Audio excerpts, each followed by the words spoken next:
Hey guys, welcome to my channel. My name is Daisy. For today's video, I'm going to be reading some of my subscribers' scary stories. So if you guys are interested, grab your snacks, grab your cobija, and let's get straight into it. Now let's start off with our first story, titled El Duende True Story by Tara. Hi Daisy, I was recently introduced to your channel when I was researching duendes. You are such a cool lady with an awesome channel. I'm always on the hunt for information on duendes, fairies, folklore, and such. Well, I'm so glad that you stumbled upon my channel, so thank you, Tara. I'm glad you're enjoying it. Ever since my first memorable encounter with a fairy in Ireland, I have been fixated on finding the truth about them. I'm Irish on my father's side and I'm Mexican on my mother's. This is why I use duende and gnome interchangeably. Although my first encounter was in Ireland, I'll probably save that story for another time. I'd rather focus on El Duende. About 3 years ago, I lived with my mom and sister in an apartment in Los Angeles. I was already a believer in the supernatural and fairies. However, I was not expecting what was to come. In a span of 5 months, items were moving around the apartment. The block of cheese in the refrigerator went missing. My mom asked if either I or my sister had been using it, but we were just as clueless.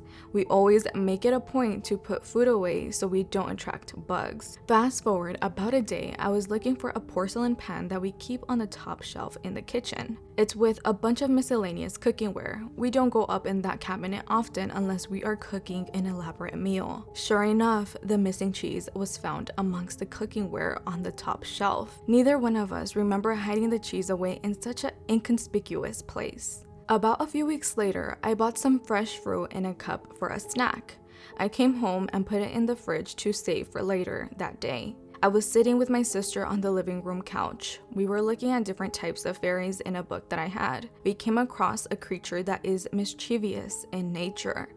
The book said that it likes to prank people by rotting their fruit.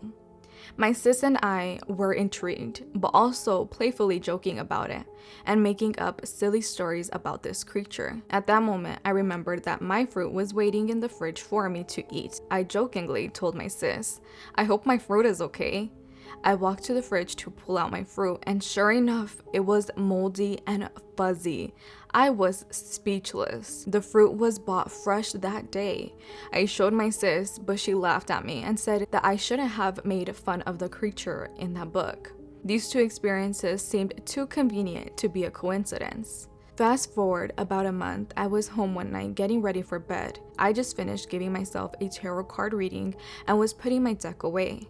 I keep it on a shelf specifically for my deck and nothing else. I had gone to sleep, but when I woke up in the morning, my deck was in the middle of my bedroom floor. I asked my mom and sister if they had gone into my room that night, but they denied it.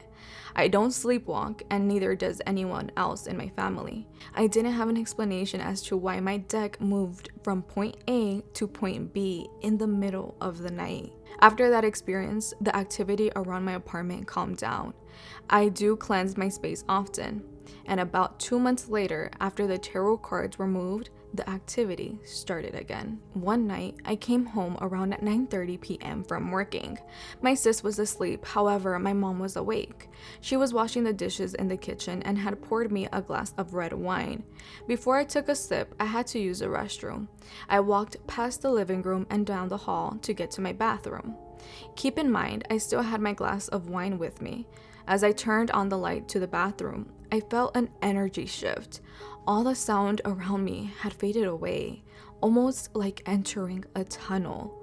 My eyes were focused on one spot where the color and light started to shift around. This distortion manipulated into a shape and eventually into a figure. Before I knew it, a small creature appeared before me. The only way I can explain it would be a duende, minus a pointy hat. It was about 3 feet in height with long skinny arms but had a wide plump belly. Its face was wrinkly with a big mouth. It had a long pointy nose that curved downward. On its head was a small patch of blonde hair that was sticking up all messy. Its clothes were simple with earth-toned colors. As I stood there in shock, staring at this duende, it stared back at me with a big smile. I feel that once it saw my face in shock and surprised, it got offended and started to frown. It looked like it was about to cry. I reached my arm and wanted to say, "No, don't cry," but it vanished before I could say a word. At that moment, all the sounds in the bathroom and apartment came back into the space. I started to feel a bit more grounded. I was surprised that I didn't scream and bolt out of the bathroom to my mom. I had read in some folklore that fairies and gnomes can sometimes project their feelings onto you to communicate or to teach you a lesson. Once I had passed the threshold into my bathroom, it kind of felt like entering a portal where I started to feel energy of the duende. Never in my life had I experienced a physical being like that. It was so physical, I couldn't even call it an apparition. After that encounter, I picked up my books of fairies again and did some digging. I eventually came across this type of gnome who loves offerings of wine and beer. Maybe it wanted some of my wine that night. It also said in the book that this gnome can be a protector of the house. However, if you offend it, it can play pranks on you. Ever since that night, I have been much more thorough in my research of magical creatures. Recently, I had came across your videos on duendes with actual footage of them. It was amazing to hear the stories and watch those videos. I only wish I had evidence to show you, Daisy. However, I did draw a picture of El Duende. I love to draw. Thank you for reading this. Thank you, Tara, for writing in, and let me show you guys what she drew. I'm gonna put it up here for you guys so you guys can see her talent. I thought this looks like a Google pick art. She's very talented. So thank you for taking the time to write in and to draw that picture for us to see and visualize. I visualized everything just by the way you described every detail. I thought this duende was so cute. He was just like, "Girl, give me some wine." But I've never heard that they liked beer or wine. I've heard that they like candy, that they like the offerings of candy, fruit, but never did I hear about beer or wine. So now I'll note that in my notebook. If you guys ever want to give duendes offerings, now you know. But thank you so much, Tara, for writing in, for your drawing. I seriously appreciate it. Thank you so much. I'm so glad you are liking the duendes videos. A lot of you guys love these duendes stories. Honestly, I do too. I find it very nostalgic because just the family stories that I would hear, it really brings me back to my childhood when I would hear stories of duendes. And I'm so glad that you guys are sharing your guys' own experience. Now on to the next story. Hey girlie, my name is Tony. Hi Tony. I'm currently watching your most recent Duendes video and I have chills up my whole body. I was wondering why I kept feeling so connected to these videos. Then I remembered an encounter my family and I went through about 19 years ago at our house in Moreno Valley, California. Feel free to use whatever stories you want to, but they are all true. So when we initially moved into that house, we had a very weird feeling in there, specifically the long hallway that went from one side of the house to the opposite, which was the living family area. It was very eerie. Our dog would not walk down that hallway alone and would just stare at the end of the hallway. It all started when I would get home from work early and my brothers were still at school. I would be standing in the kitchen in silence on my phone or just picking up. I would always hear things on the other side of the kitchen wall, which is where my parents' bathroom was at. It would sound like the cabinets and drawers were opening and closing. I would frequently hear the noises for a while and always brushed it off as water pipes doing their thing. But this specific time, I thought someone was home. So I called my mom and asked if my dad was home and she said, "No, we're both at work and the kids are still at school." I instantly had chills and told her what I heard. She also brushed it off and said I was stoned, but I know what I heard. Soon after, in the nighttime in my parents' room, they started to hear noises up in the attic every night. My parents thought it was rodents, but we never saw any droppings, so we really couldn't confirm.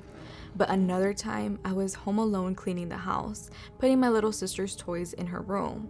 She had the only bedroom with a walk-in closet. I walked into her room, and as I entered, I began to hear toys being moved around inside the closet. I turned around to look inside her closet. I saw nothing, just a mess of toys. I freaked out and called my mom, and she just kept brushing it off as nothing. As the time passed in that house, things started getting worse. Now it was messing with my mom and her items. Her items would randomly go missing or be misplaced and later found with no explanation. But now this next encounter that I will share is very personal to me. One day I got home from school and decided to take a quick nap. When I woke up, it happened to be dark already. Oddly, when I woke up, I felt as if I was woken up by someone, and I felt as if I was being watched in the dark. Immediately as I woke up, I felt the energy of the room to be off. I called my mom to see where she was at, and she told me she was on her way home. So I decided to make my way out of my bedroom, and as I walked out of my room, I noticed the house was pitch black. Suddenly, as I stood there, I heard someone distinctly say my name. Anthony. I instantly froze and looked left, right, left, and no one was there. I freaked out and called my mom frantically that she needed to come home as soon as possible because I was scared. She got home to console me, but she also started to feel defeated with these random occurrences going on inside her home.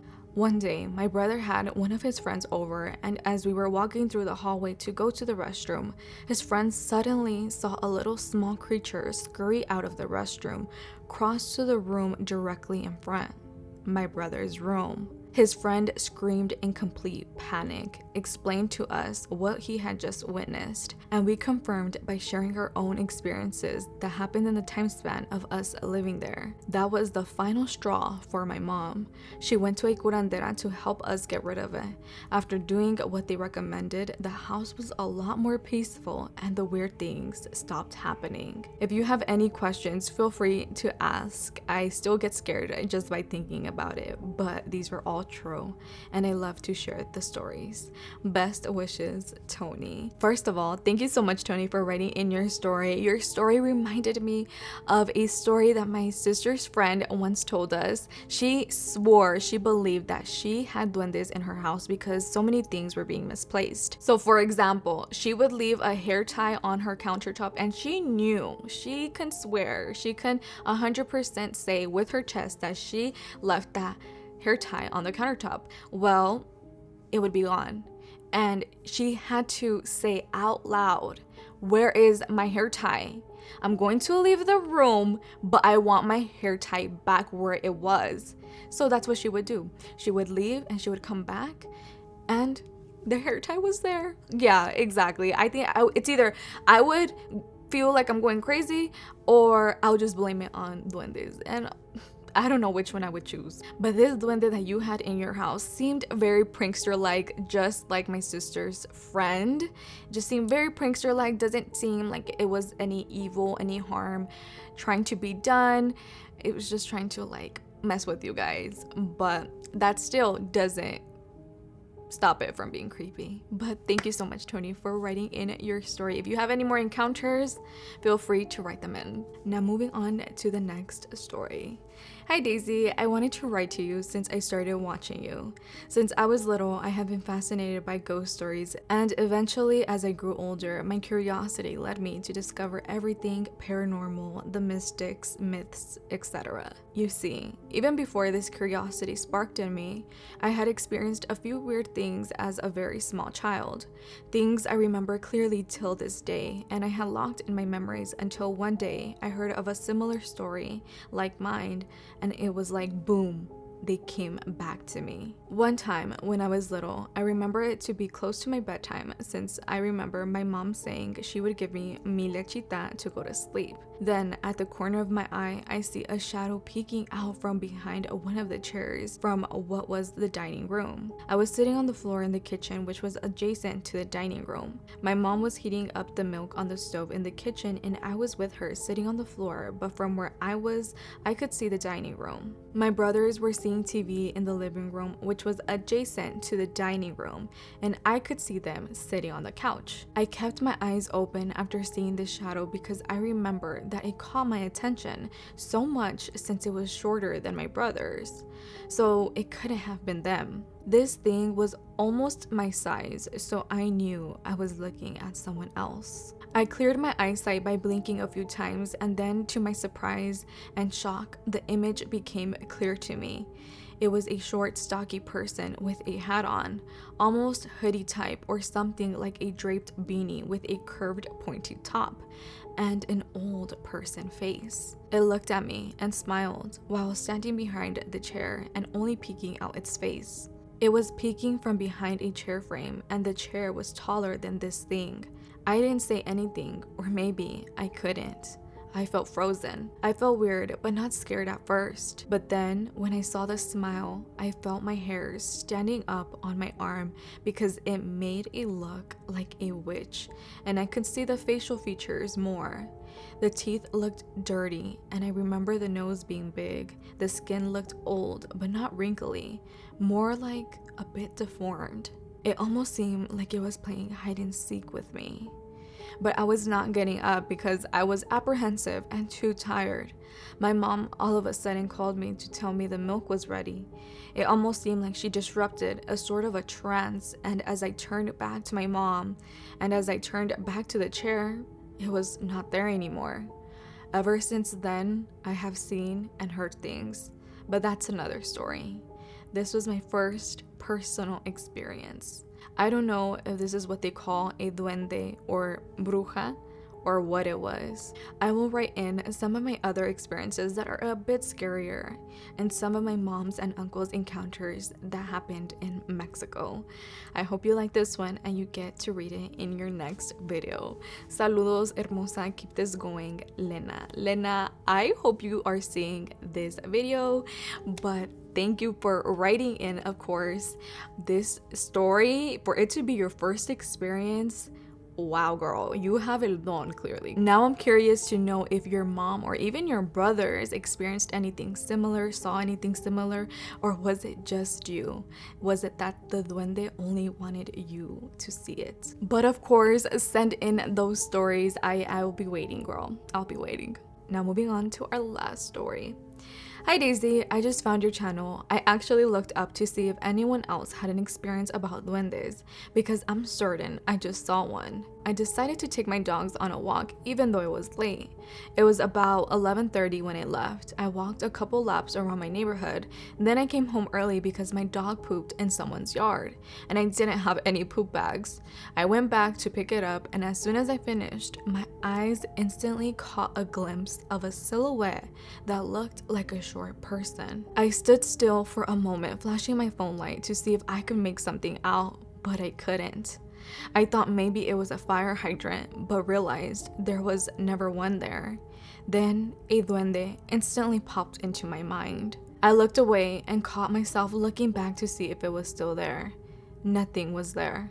So I grabbed my belongings, which was my phone, my taser, the roll of poop bags, and the bag with a poop in it, and ran for my life. I was still about 400 yards away from home. I kept looking back to make sure nothing was following me. I'm always terrified of gnomes, and my wife makes fun of me for it, but it is a genuine fear. I remember my dad telling me a story of when he was in his 20s back in the 80s in Michoacan, Mexico, that he was drinking with friends and he was walking home late, but he wasn't drunk because he knew he'd get in trouble if he was. He said he stopped to pee in an empty lot and saw a small figure that asked for beer. He told him the bottle he was carrying was empty and finished his business and started walking off. He said it approached him and asked for money. He said he gave it 10 pesos. It left right after, just disappeared into thin air. and he ran home confused and scared. To this day, he's still baffled at the thought of it. I am very out of shape, girl, and tonight I was a track star. I'm never going to walk my dogs late again. I am now an obsessed subscriber and look forward to your next video. Thank you, XOXO Jenny. Jenny, you crack me up, girl. Oh my god. Yeah, what were you doing 11:30 in the night? Mira, serves you a lesson to don't never do that. That's dangerous. No. That was hilarious though. This duende was like, girl, get your back home, okay? No, but on a serious note, remember we were just talking about the wine and beer on our first story? I believe it was our first story. What the heck? Then this one wanted beer, the other one wanted wine, this one wanted beer. I guess, you know, each duende has its own preference, but that was hilarious, girl. You cracked me up. Your story, this was like a perfect way to end the video. Very, very lighthearted. Girl, I know, me hiciste reír. So that was it for today's video. I hope you guys enjoyed these stories. If you guys have any stories that you would like for me to feature on my channel, please send it in at daicyspooks@gmail.com. But other than that, I hope you guys enjoyed, and I hope to see you guys all in my next one. Bye.